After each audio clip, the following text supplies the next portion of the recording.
বছর 6 আগে আমি একবার কোচবিহার গিয়েছিলাম। জলপাইগুড়ি কোচবিহার প্রায় যাই বছরে কয়েকবার। তো বছর 6 আগে ওয়াজ করতে গেছি কোচবিহারে। যে বাড়িতে বসে আছি সেই বাড়িতে ছিল এক কুলের গাছ। কুল চেনেন? কুল কুল এইরকম আপেলের মতো দেখতে, তার তেমন স্বাদ। আমাকে দিয়েছে খেতে, খেলাম, আলহামদুলিল্লাহ। চাচা, এ গাছ কি আর একটা নাই?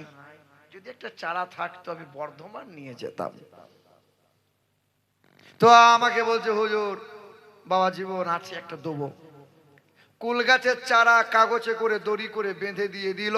কাঞ্চনজঙ্ঘা ট্রেন ধরে কোচবিহার থেকে বাড়ি নিয়ে এলাম। বছর 6 আগের ঘটনা।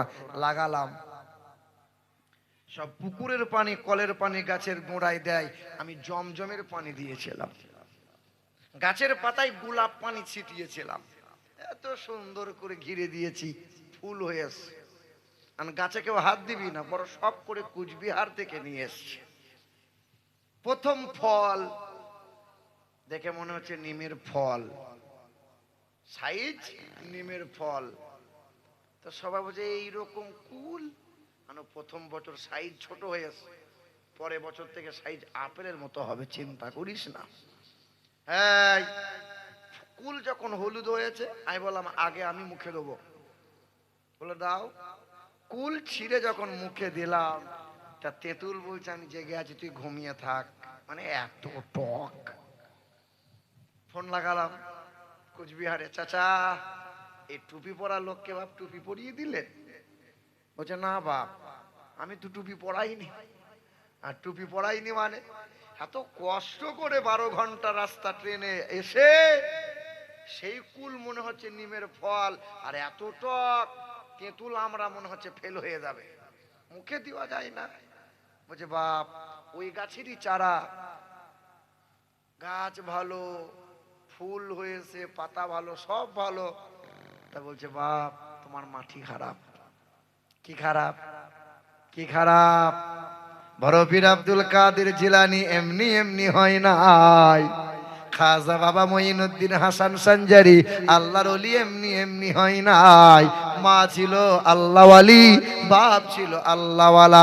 আরে সবার তো জানা কথা, আবু সালে মুসা বড় পীরের ছিল বাবা। নদীতে আপেল কুড়িয়ে পেল, সেই আপেলে কামড় দিল। মনে মনে অনুশোচনা হলো, না না ভুল হলো। বাগানের মালিকের খোঁজ নিয়ে তার কাছে গেল। বাগানের মালিককে বলল, হুজুর মাফ করে দেন, আপনার বাগানের ফল পেয়ে কামড় দিলাম, আমি মাপ না নিয়ে যাব না। বাগানের মালিক চিন্তা করে, কতজন তো গাছের ফল পেড়ে চুরি করে খায়, কেউ তো মাপ চাই না। জামানায় এমনও ছেলে আছে, এমন ছেলের মতো এমন আর নেককার সন্তান মিলবে না। তবে এই ছেলেকে হাত ছাড়া করা যাবে না। সুযোগ বুঝে বাগানের মালিক বলল, বাবা আবু সালে বিয়ে হয়েছে বাবা? বলে না হুজুর বিয়ে হয়নি। বলে এক কাজ করো, 12 বছর বাগানে সেবা করো। 12 বছর সেবা করলো। 12 বছর কেটে যাওয়ার পর বলে, হুজুর এবার আমাকে মাফ করে দেন, আপনার বাগানে 12 বছর আগে একটা আপেলে কামড় দিয়েছিলাম, তাও আবার কুড়িয়ে পেয়েছিলাম। হুজুর এবার বাড়ি যেতে দেন, আর আমি থাকবো না। বাগানের মালিক বলে, বাবা তোরে আর রাখবো না, তবে আমার একটা মেয়ে আছে, বিয়ে করা লাগবে, নাম তার উম্মুল খায়ের ফাতেমা। মুসলমান ভাইরাই আমার, তবে হ্যাঁ শুনে রেখে দাও, চোখে দেখতে পাই না, কানে শুনতে পাই না, মুখে বলতে পারে না, এমন মেয়ে কিন্তু বাবা আর পাবে না। বিয়েতে রাজি হয়ে গেল, বিয়ের আসনে বসে গেল, বাসর রাত্রিতে বিবির কাছে দৌড়ে গেল। দরজায় যেমন আওয়াজ দিল, বিবি বলে সালাম না দিলে দরজাখানা খুলবো না। আমি আল্লাহওয়ালি নেককারিনী মেয়ে, সাধারণ মেয়ে কিন্তু না। বলো তো বাবা, আমাদের বিয়ে করার পর বাসর রাতে বউয়ের কাছে গিয়েছিলাম, বউকে সালাম দিয়েছিলাম, সালাম দিয়েছি বাবা, যেদিন বিয়ে করতে গেলাম কপালে এরকম ফুটকুড়ি দিয়ে কপাল সাজালো, লম্বা পাঞ্জাবি লম্বা টুপি পরেছে, দেখে মনে হচ্ছে আল্লাহর ওলি। জীবনে নামাজ পড়ে না, কিন্তু বিয়ের দিনে মসজিদ খুঁজছে, নামাজ না পড়ে বিয়ের পিড়িতে বসবে না। কি বলছেন বলেন? জিজ্ঞাসা করছে, ভাই মসজিদটা কোন দিকে? বলে উত্তর দিকে মসজিদ আছে। মসজিদে গিয়ে দক্ষিণ দিকে মুখ করে আল্লাহু আকবার 1.5 রাকাত নামাজ পড়ে ছুটে চলে এলো। ভাই কি হলো? বলে চালিয়ে দিলাম দক্ষিণ দিকে মুখ করে। বিয়ের পিড়িতে যেমন বসে গেল, হায়ার করে মৌলানা চলে এলো, বিয়ে যেমন পড়িয়ে দিল, চাচা খোঁচা মেরে বলল, বাবা সালাম দে। শাশুড়ি তখন উকি মেরে মুখে কাপড় দিয়ে দেখছে, সর্বনাশ, এমন জামাই আর মিলবে না, যেমন পাঞ্জাবি তেমন টুপি, মুখে রুমাল আমার জামাই সরাই না। সরাই? এত লজ্জা, আরামখোর, মুখের রুমাল কিন্তু সরাই না। আর সালামের বাহার দেখলে মনে হচ্ছে সাধারণ ছেলে না। আসসালামু আলাইকুম। বিয়ের 2 দিন পরে যখন বেড়াতে এসছে, শাশুড়ি জিজ্ঞাসা করছে, হ্যাঁ মা, আমার জামাই কই? ওই দেখো আন্ডার প্যান্ট পরে ঘুরে বেড়াচ্ছে, ওটাই তোমার জামাই। দেখে তো মনে হয়েছিল আল্লাহর ওলি, সাংঘাতিক মাল, ইবলিশের খালাতো ভাই, এবার আল্লাহর ওলি। এ বাবা, সালাম নাই কালাম নাই, নবীর তরিকা সুন্নত আমাদের মধ্যে নাই। আর বড় পীরের আব্বা দরজার সামনে দাঁড়াইয়ে আছে, সালাম দেবে তারপরে দরজা খুলবে। সালাম যখন দিয়ে দিল, দরজাখানা বিবি খুলে দিল। যেমনই দরজা খুললো, ভয়ে লাত মেরে তার বাবার কাছে গিয়ে চলে গেল, শ্বশুরের কাছে। বলে, আব্বা, এ বিবি তো আমার না, কারণ আমার বিবি তো চোখে দেখতে পাই না, কানে শুনতে পাই না, মুখে বলতে পারে না। আর এমন নিখুঁত সুন্দরী রূপবতী মহিলা জামানায় এমন আর দ্বিতীয় পাওয়া যাবে না। বলে, এটাই তোমার বিবি, নাম তার উম্মুল খায়ের ফাতেমা। কারণ আমার মেয়েটা চোখ দিয়ে হারাম জিনিস দেখে না, মুখ দিয়ে হারাম কথা বলে না। আর আমার ঘরের মা বোনদের এমন কারবার কারখানা, যেন চেয়ার ভেঙে দিয়েন না। সাবধানে বসিয়ে। হ্যাঁ, আমাকে তো বাড়ি যেতে হবে নাকি? না না, ওই বেদ পুরাণ আর শুনিয়েন না, কারণ বেদ পুরাণ এখন দেশের যা পরিস্থিতি দেখতে পাচ্ছেন তো। তবে লিগেল ভাবে কথা বলবো, কি বলছেন? কাউকে আঘাত দেবো না, কাউকে কষ্ট না দিলেই তো হয়। মুসলমান ভাইরাই আমার ঘরের মা বোনদের এমন কারবার কারখানা, যে স্বামীদের সঙ্গে এমন অত্যাচার আর সয়া যায় না। দেখবেন কথায় কথায় বলে, তোমার কাছে সুখ পেলাম না। বউরা বলে না তোমার কাছে, স্বামীর কাছে যদি সুখ না পাস তো কোথায় সুখ পাবি রে? আর দেখবেন কথায় কথায় স্বামীদের বদনাম। কি করলে আমার জন্য? আমাকে কি দিলে? আমার জন্য কি করলে? মানে ও কার জন্য করছে, এত করছে? এই আমার মা বোনরা জবানকে সংযত রাখেন, স্বামীর সেবা করেন, ছেলে মেয়েদের প্রতি ভালোবাসা রাখেন, বাচ্চাদের সামনে ঝগড়া করিয়েন না, বাচ্চাদের সামনে গালমন্দ করিয়েন না, বাচ্চাদের সামনে ন্যাংটা ছবি ভিডিও গান বাজনা শুনিয়েন না। বাচ্চা হলো সাদা রং, সাদা কাপড়ের মতো, সাদা কাগজের মতো, যে রংটা ছাপ দেবেন সেই রকম করে উঠবে। কারণ বাপ মা ভালো হলে সন্তান হবে ভালো, আর সন্তান যদি ভালো হয় তো সমাজ হবে ভালো।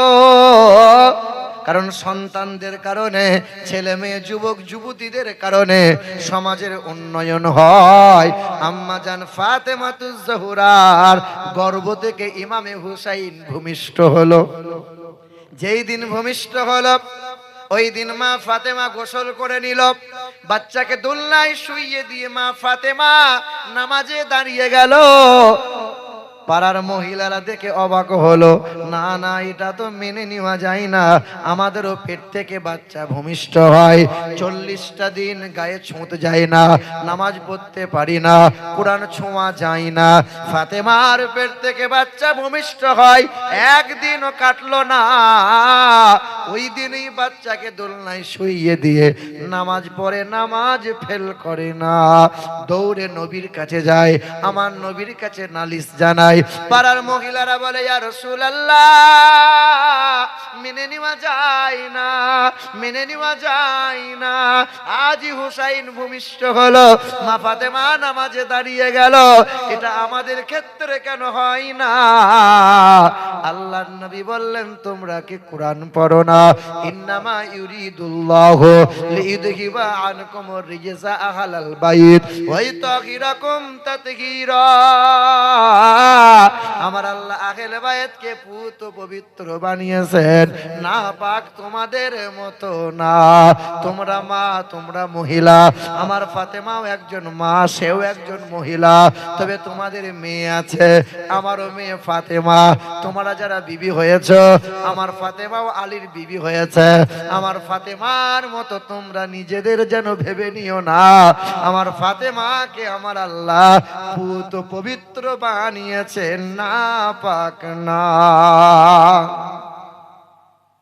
বন্ধু আমার, সোনার টুকরোরা, ও নওজোয়ান তরুণেরা, ওই আম্মা জান ফাতেমাতুজ জোহরা রাদিয়াল্লাহু তাআলা আনহা যেমন অন্য মহিলাদের মতো না, ইমামে হুসাইন রাদিয়াল্লাহু তাআলা আনহু নবীর নওয়াসা, নবীর নাতি, তবে আমাদের নাতির মতো ওই রকম নাতি না।